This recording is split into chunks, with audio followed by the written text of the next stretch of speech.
This journal talks about how the research that went into it talks a lot more about how the envy and the jealousy and the rivalry between siblings. So they defined them in different terms.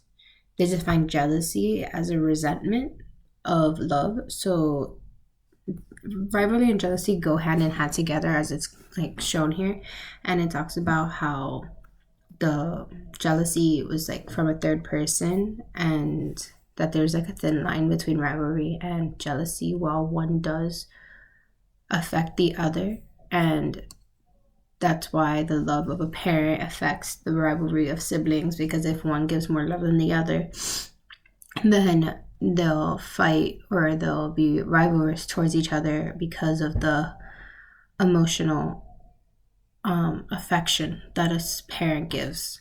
Another thing that they found in their research is that usually it occurs with same sex siblings, and it's the circumstances in which the siblings have, in their terms, penis envy, or for women, it's just their connections, and they start feeling envious towards each other because of the attributes in which they were given to their bodies, and they judge it. Even though there's nothing they can do to change it, they'll still fight or argue or have rivalrous feelings towards each other because of how one sibling's body looks in comparison to the other. They did the method in which they conducted their research is that they did a clinical case. So they want to see the progression over a certain amount of years of, in this case, it was a 3 sibling relationship, and they were all female, they were all girls, and they really focused on the eldest daughter and how she was affected, but also the younger ones. The results, the way that they did this is that there was 3 different like attributes in which you could like pick from. So C was mostly like limitations, like so you thought that because one sibling was better than you couldn't do as well. B was academically success, if you're academically successful, and A was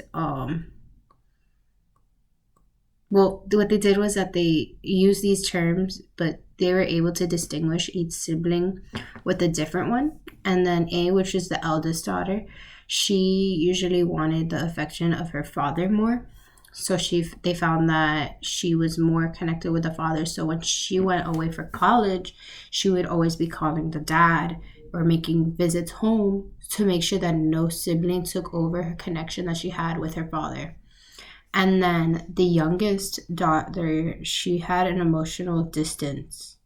Well, the oldest had an emotional distance from the youngest sibling, who the youngest sibling was the most academically inclined. So it made the eldest daughter feel jealous towards the youngest because although she was in university, the youngest daughter was still doing better than she was when she was in her grade. And but there was still like, since it was the youngest daughter, she got a lot of hand-me-downs, so she felt like she was inferior in most areas, so she became very spoiled in the family image, and being able to achieve different things. Yeah, so the way that they did it was they did instead of having like a questionnaire, or instead of having a large number of siblings, they wanted to focus on the yearly progression between 3 siblings connections that were all actual siblings, and they want to see how the relationships affected the siblings in their different ways, especially socially and academically.